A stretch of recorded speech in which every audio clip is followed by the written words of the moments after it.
Hello, the Historical Gamer here, and welcome to episode 2 of The Final Climb. In this series, we've climbed the Scarlet and Violet ranked doubles ladder, which is currently in the VGC Reg I format, in its last proper season. Every episode we use a stronger team, and this is episode 2. And we also get our first win of the series in this episode. So, let's get started. Today we're going to be using some slightly stronger battle teams. First of all, a team built by me, as we did last episode. Hopefully, unlike last episode, the team will actually be good enough to win some games. The team we're using built by me is a Sun team, as you should be able to see here. It's an odd team, but it works. Really, it is just a hard Sun offense team, with Walking Wake for coverage, and generally we don't Terra Fire Koraidon, as we already have a couple too many fire types. Then we have Biskeladurge for a defensive anchor, being able to sleep, burn things, and snowball if it needs to. Arcanine can disrupt with, obviously, Intimidate and E-Speed, also hopefully get some flinches with Rock Slide. Chi-Yu, obviously it's got Heat Wave to benefit from the sun, and also it can Snarl Spam for special attackers. Then, the centerpiece of this team, a Pokemon I got from EUIC 2026, Hisuian Typhlosion. Now, this particular Hisuian Typhlosion I got as a mystery gift, and it actually won LAIC 2026 season, even though it happened in 2025. So, yeah, let's see what we can do. Onto the rank ladder here. Okay, a player 1 rank above us.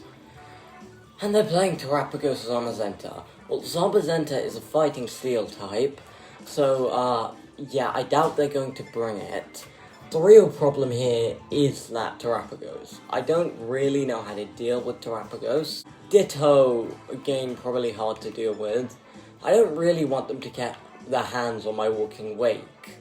The Drifblim, we can probably beat it with Skeledirge or Typhlosion, and the Sinistcha, it's a grass type, so again, we should be fine. The problem is that healing probably Terapagos, and then Ogerpon Hearthflame is complicated for us. We could probably handle it with Koraidon. So, I think what I'm going to do here is, they only have one physical attacker, so I doubt it's worth it to bring Arcanine.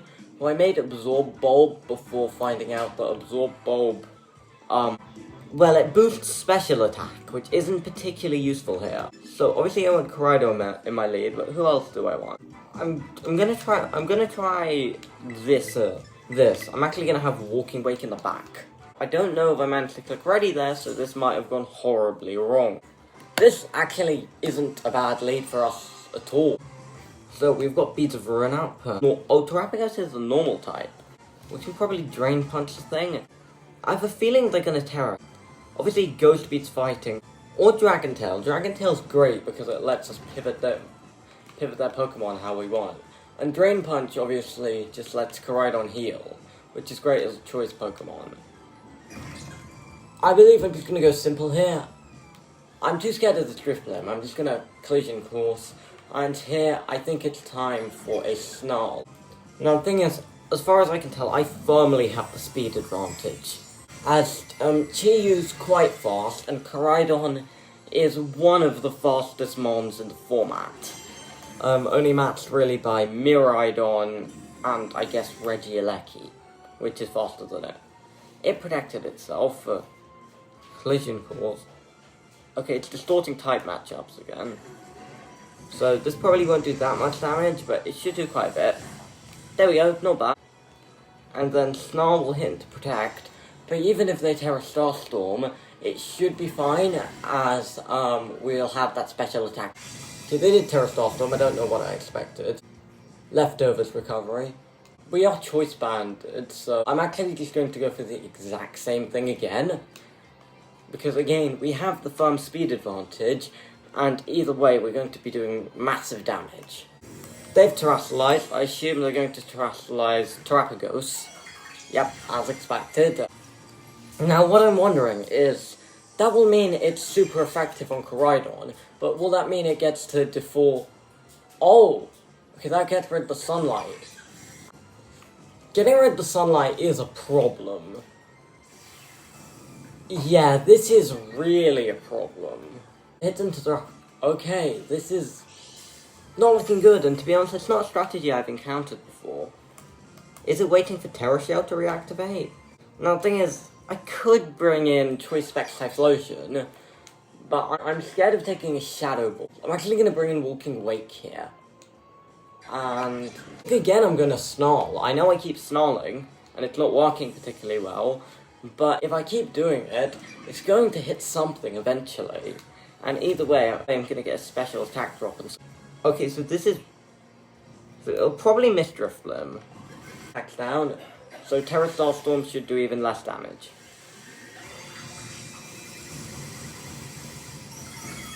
Yeah, that doesn't actually do much damage now. And Walking Wake, I do have a leftovers Pokemon. Now, Walking Wake has a move called Noble Roar, which I quite like, because it's a stat lowering move. Now you're wondering, why on earth would you ever want to use that? But I think my strategy here is, since Drifblim is so high evasiveness, I might want to try and make it useless.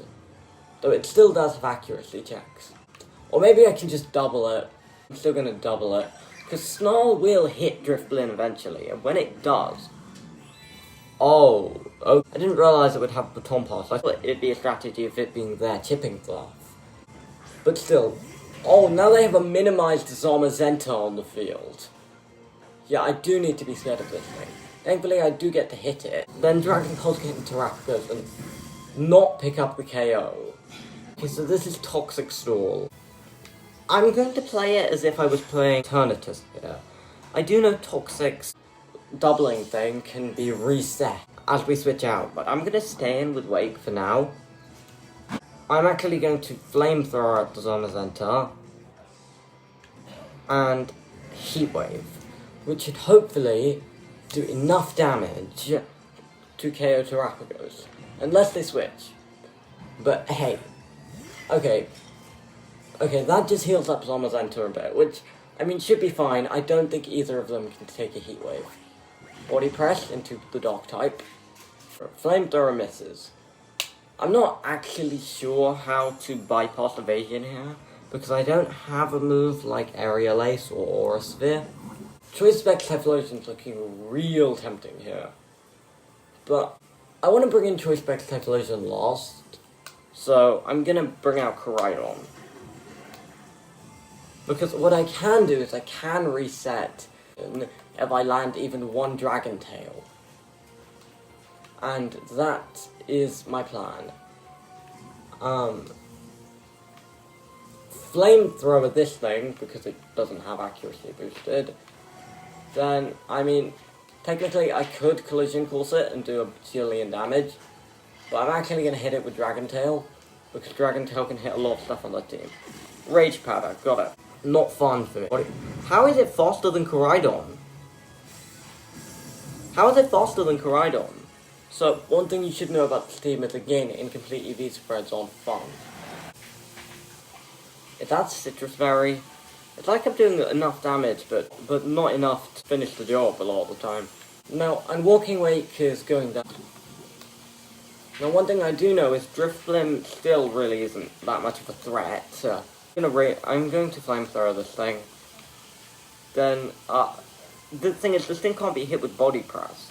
The thing is, Erupt is Choice Spec, so when I'm locked in, I'm locked in.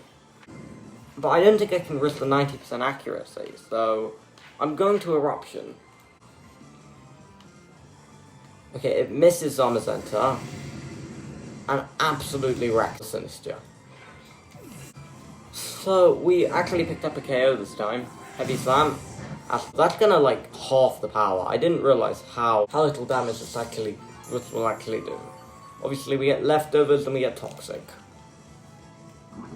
We get Terrapagos coming out here. I'm just gonna Flamethrower because it will automatically hit that. But if not, Eruption will finish it off. We take down Terrapagos, meaning that they're actually down to their last two Pokemon. So again, both our Pokemon are kind of on a timer here. I'm gonna double target this Zamazenta because I need damage on it. Simply, I just need damage on it. And we take down Zamazenta. So this should actually be our first win. Now the question is, does Walking Away stay alive this turn? No, it does not. So we may have gone from oh my god of 1 to I think I've completely lost. Because Drifblim may not be that much of a threat, but one Shadow Ball should probably be enough to KO it. Because we are Choice Specs. And this is probably only like a 60 base power move now. But that is a lot of damage. Destiny Bond. Okay. So we no longer even have the Sunlight boost, and we've only got one Eruption left. So quite simply, I'm not sure what will actually happen with Destiny Bond here. Because it will take us both down at the same time, except I don't think we can actually draw. So this ended in a stalemate. As you can see, this team was obviously a lot more powerful than the one I used last time. But no, it counts as my win, because, I dealt the final blow. Nice. We're gonna switch to the next battle team, and then wrap up this episode. Here we are, rank 5. Now hopefully we can progress to rank 6 and end up higher than we were. Now, here, we're not using a team with a restricted legendary, but we might as well have restricted legendaries for all our Pokemon, because we've got a complete EV spread on all of these powerful Pokemon. They all kind of come in duos. Obviously, Ninetales and Articuno form a snow duo, to which I'm more used to Roost or Tailwind Articuno. This is Choice Specs. Ogerpon and Arcanine are a duo, and then lastly we have Raging Bolt and Landorus. So I found that Arcanine and Raging Bolt also synergize very well together. Okay, right, into the last match of the episode. Zamazenta again? Well, this one doesn't seem to be playing Minimize. Tornadus and Urshifu Rapid Strike is obviously powerful, and I've definitely got to mind the Calyrex between the train and the platform. Don't know where that came from, but I don't actually remember. I think we have Snarl Raging Bolt, and Calyrex is absolutely terrified of any Dark type. I think I'm gonna have to use Earth Power to break Zamazenta. As for Rillaboom, Hisuian Arcanine could do it. Now the thing is, I'm tempted to bring Ninetales. It really is kind of the star of our show. But what I'm gonna lead is Raging Bolt and Ninetales, as it's able to do okay damage to everything on the team. Then I'm going to have Landorus in the back. Then the real question for me is, which of these last Pokemon do I bring as a last-ditch attacker? Slabhead would only break Zamazenta. I'm gonna go for the Arcanine here. Oh, so they just let double restricted. Maybe because I don't have any. But honestly, this is actually a lot better than you would expect for me, because I doubt that they can KO Raging Bolt immediately. But the problem is, yeah, Ninetales and Raging Bolt are fast, but I don't think they're fast enough to outspeed. Dauntless Shield shouldn't be relevant to anything except from body prep. We have Veil and we've got Helping Hand. If I hit Helping Hand on Raging Bolt, yes, we do have Snarl. This is actually key for us.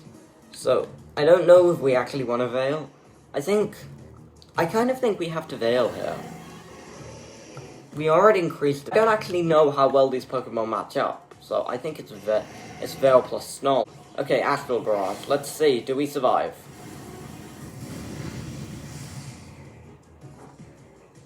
Yes. Yes. Ninetales might go down here, but I think it's done its job. Yep. Ninetales is down, but we should, unless it misses, get a Snarl. Yeah, that did so much damage, and now Calyrex's special attack is down. And then we can actually just bring in Arcanine, because that will lower the physical attack. If we can leave them with no restricted legendaries, that would be massive. Now, the thing is, I would use E-Speed, but, it's a ghost type. So, I'm just going to make the obvious play here and Flare Blitz Zamazenta, and I could obviously Snarl again. I actually think it's a better idea to Thunderclap, because Calyrex is quite frail. But that obviously assumes that Calyrex is attacking. But I think they will attack still. No, they switch out. Wait, that's actually a really free hit on Zamazenta for me then. But it also resets. Why would you do that when Arcanine's on the field? Because you Terra Zamazenta. Which, on the other hand, it means we've baited out their Terra. They are Terra Dragons, so they will resist the Flare Blitz. Thunderclap will fail. Body Press. Oh, it's a Rock type. Okay, we've actually left really worse for wear here. From a great position to a kind of a horrible one. Twitch, I'm actually... The thing is, this thing has Body Press and Heavy Slam, that's all we know. Our defenses are upped. I could obviously Sludge Bomb the Rillaboom. What I'm scared of here is Fake Out. So I'm actually going to Fake Out then Draco Meteor. Even though we can't switch, I still think this is the right play. To drop a Draco. Oh, they faked out Raging Bolt. Ow. World's most necessary crit. I haven't really encountered Zamazenta before. I'm used to playing a lot of Kyogres and Calyrexes with the occasional Koraidon and Miraidon. I haven't actually encountered that many Zamazentas before. This was definitely interesting in terms of learning. Sludge Bomb, half health on Rillaboom. Good damage, but it won't be enough. This is the last game of the episode. I am just gonna run until we lose.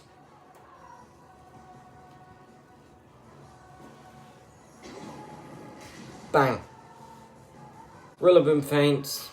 We lose the 3v1, obviously. Wait, isn't Zamazenta meant to revert back to its usual form and Terra Pokemon meant to revert to their usual form? I guess I can only do one reverting animation. So, let's see. At the end of this episode, we were mid-rank 4. And now we're rank 5, so we have technically gone up.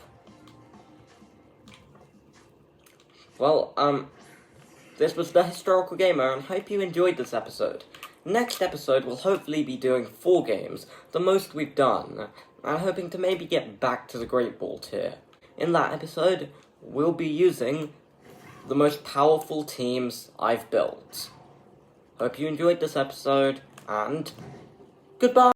Come follow me into the dark with your heart as the arc which will shine you away. Because I'm with you in the dark with your heart as my mark which will guide you the way through the waves. Come follow me into the dark with your heart and the arc which will shine you the way. Because I'm with you in the dark with your heart as my mark which will guide you the way through the waves.